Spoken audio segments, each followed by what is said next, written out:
Welcome to Mission Ready. I'm Sean Havens. Today we're talking about why most onboarding programs fail and what the military does exceptionally well that civilian organizations can adopt to dramatically improve readiness, retention, and early performance. This episode is grounded in research from organizational psychology, scholarly onboarding literature, and Harvard Business Review, all translated through the lived experience of veterans who have onboarded more times under more conditions than most employees will ever see. Research across human resources and organizational psychology consistently shows that most onboarding programs fail because they are too short, too vague, and too focused on paperwork instead of performance. Bauer's SHRM Foundation research shows that new employees decide within the first 90 days whether they feel committed to an organization. Harvard Business Review adds that many employers still rely on what they call the sink or swim model, a system where new hires are given minimal direction and expected to learn culture, expectations, and workflow on their own. This lack of structure contributes to confusion, lower job satisfaction, and higher turnover. Civilian organizations lose thousands of hours of productivity every year because onboarding is treated as a one-day event rather than a structured process. In contrast, the military treats onboarding as a mission-critical phase, and that difference matters. Across organizational psychology and HR research, we see the same conclusion over and over again. Effective onboarding requires structure, clarity, social integration, and immediate training.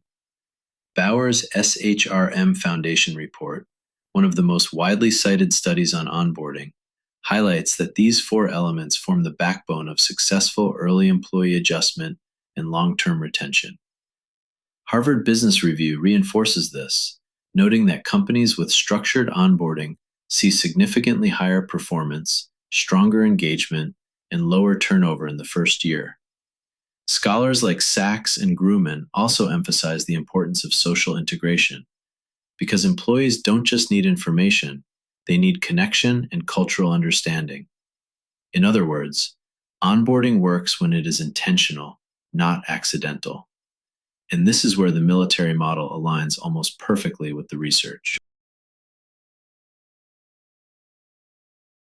Veterans understand onboarding in a way that most civilians simply never experience.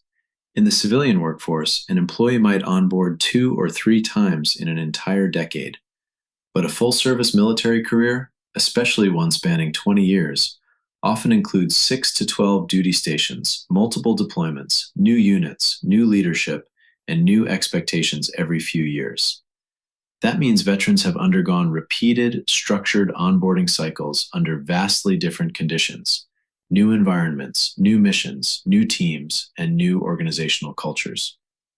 Research in organizational psychology shows that repeated exposure to diverse socialization environments builds what scholars call situational adaptability and relational competence, both major predictors of performance in new roles. Military HR studies echo this, showing that service members rapidly learn to decode culture, understand expectations, and identify the mission in any setting. This is one of the most overlooked strengths veterans bring into civilian organizations. They don't just survive onboarding, they excel at it. One of the most consistent problems identified in civilian onboarding research is lack of clarity. Klein, Pullen, and Sutton's 2015 study shows that new employees often spend their first months simply trying to understand expectations, team structure, and workflow. Harvard Business Review describes this as organizational guesswork, a costly, stressful, and unnecessary barrier to early performance. Employees frequently enter new roles without a clear explanation of what success looks like, who their key points of contact are, or how decisions actually get made. Instead of focusing on performance, they spend their first 30 to 90 days decoding unspoken rules and trying not to make mistakes. This lack of clarity creates anxiety, reduces productivity, and increases early turnover. And it stands in sharp contrast to the military, where clarity is not optional. It's foundational. In the military, clarity isn't optional. It's built into the system from the very first moment of onboarding. Service members immediately learn their role, their mission, the standards they will be held to, and the chain of command they report under.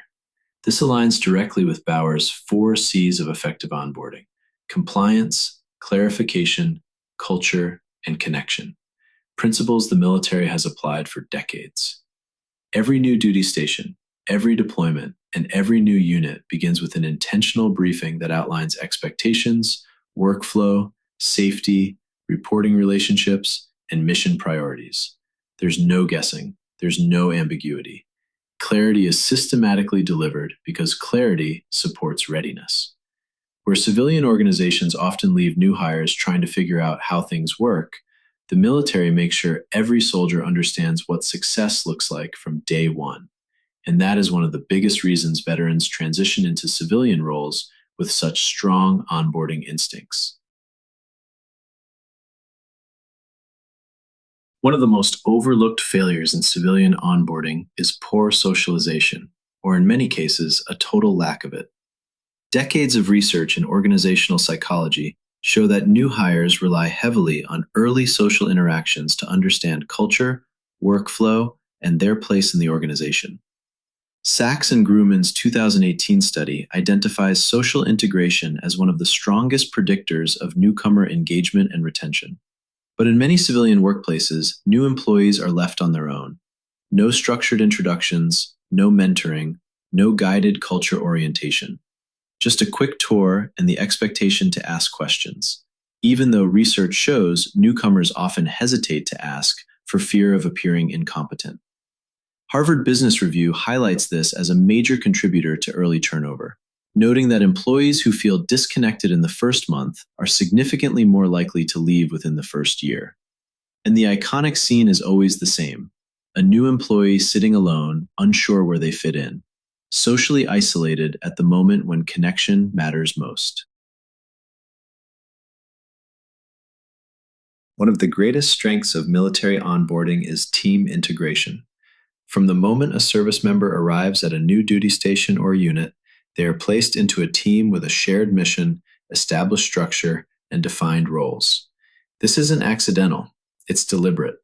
Military doctrine recognizes that cohesion and belonging directly influence readiness, discipline, performance, and resilience. Britt, Adler, and Castro's research on military psychology shows that cohesive teams adapt faster, recover faster, and perform better under stress. New soldiers are introduced to their squad, their team leader, their platoon leadership, and often a sponsor or peer mentor who helps them integrate. The expectation is clear: you are not alone, you are part of a team. This stands in sharp contrast to many civilian workplaces where new hires spend their first weeks without meaningful integration, often feeling disconnected or socially isolated. In the military, team identity begins on day one, and it's one of the most powerful accelerators of newcomer success. A major breakdown in many civilian onboarding programs is the overwhelming focus on paperwork instead of practical training. Harvard Business Review and SHRM both report that most organizations front-load their onboarding with forms, policy briefings, and compliance checklists, while delaying hands-on training until later. The result is that new hires spend their first day, and often their first week, buried in administrative tasks rather than learning the skills needed to succeed. Research from Noe and Kodwani on training and development shows that early skill application is critical for building competence and confidence. When organizations delay real training, employees experience slower adjustment, reduced engagement, and delayed productivity. In many cases, new hires are expected to wait around for access, systems, or instruction, a stark contrast to the military, where readiness demands that training begins immediately. In the military, training begins immediately because readiness depends on it. From weapons qualification to communication systems to mission-specific tasks, service members learn through demonstration, supervised practice, repetition, and evaluation. This approach mirrors the gold standard of adult learning research. People learn best when they apply skills right away. Noe and Kodwani's work on training and development shows that early, hands-on learning dramatically accelerates competency. Salas, Tannenbaum, and Krieger, three of the most influential researchers in training psychology, found that immediate application is one of the strongest predictors of long-term skill retention. Unlike many civilian onboarding programs that force new hires to wait days or weeks before real training begins, the military emphasizes a structured and immersive approach from day one. This is why veterans quickly excel in new environments. They are conditioned to learn fast, practice often, and take ownership of performance.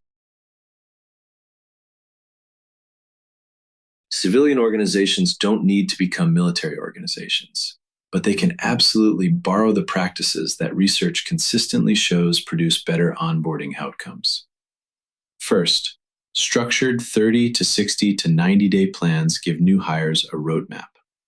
Studies by Sachs and Grumman show that employees who have clear expectations across their first 3 months perform better and report higher confidence.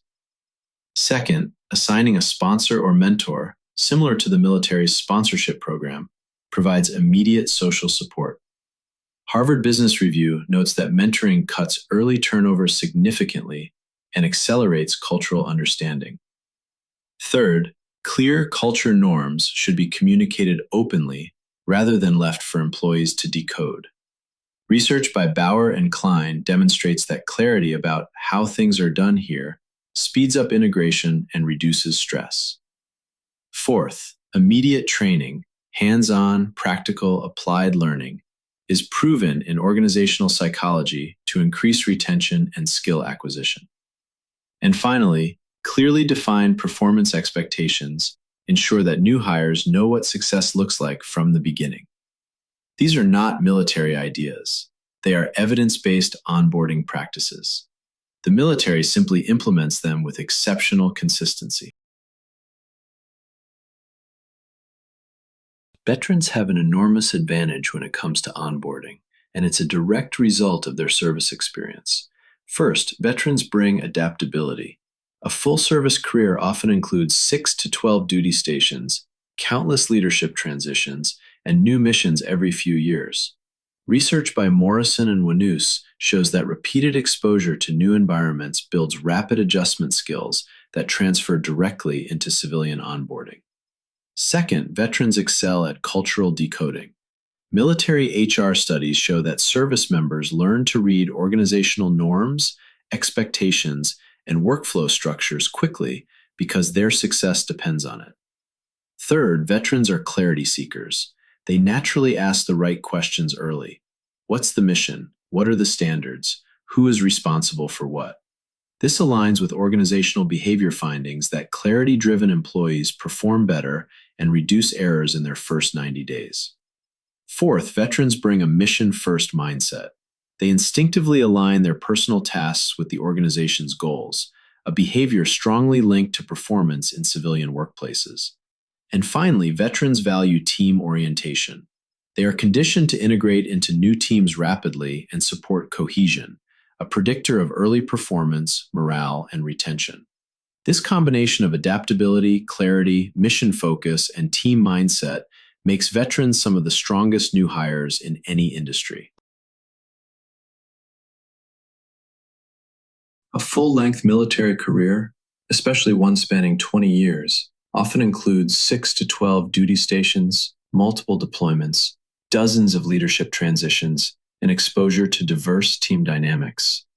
This creates a level of adaptability, cultural intelligence, and situational awareness that is extremely rare in the civilian workforce.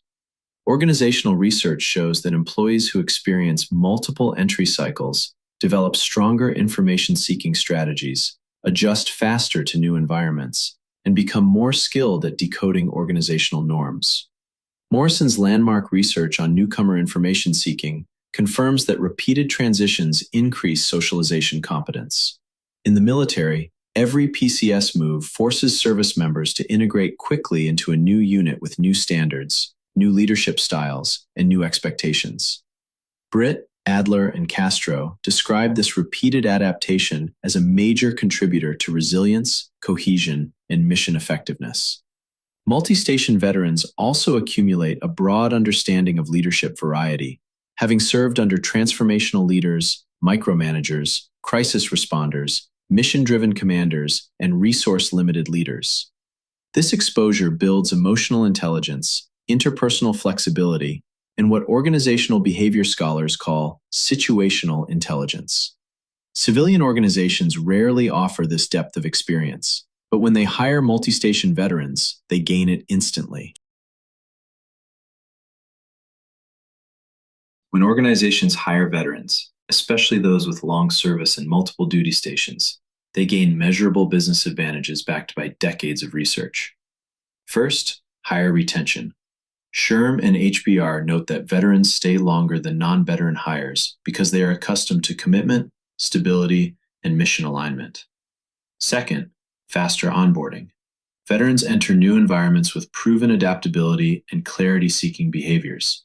Studies by Morrison and Sachs show that employees with strong information-seeking skills adjust 30 to 50% faster during early employment. Third, stronger teamwork and cohesion. Military research by Britt, Adler, and Castro demonstrates that service members consistently score higher in team orientation, peer support, and role reliability, traits that civilian teams often struggle to build. And fourth, better decision-making under pressure. Organizational behavior research, including Colquitt and Wesson's work, shows that experience with diverse leadership styles and high-stress conditions improves judgment, emotional intelligence, and situational awareness. These traits aren't abstract.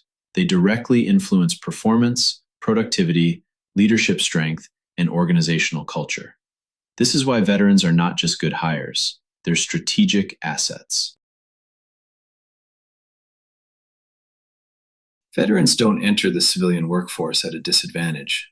They enter with an entirely different advantage, one shaped by clarity, repetition, adaptability, teamwork, and years of learning how to succeed under new leaders, new missions, and new environments. Organizations that understand this aren't just filling roles, they're gaining people who are mission ready from day one. Thank you for joining me for episode 2 of Mission Ready. Every veteran carries skills forged through clarity, teamwork, pressure, and mission alignment. Skills that organizations desperately need in today's workplace. Until next time, stay sharp, stay grounded, stay mission ready.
Thank you for joining me for episode 2 of Mission Ready.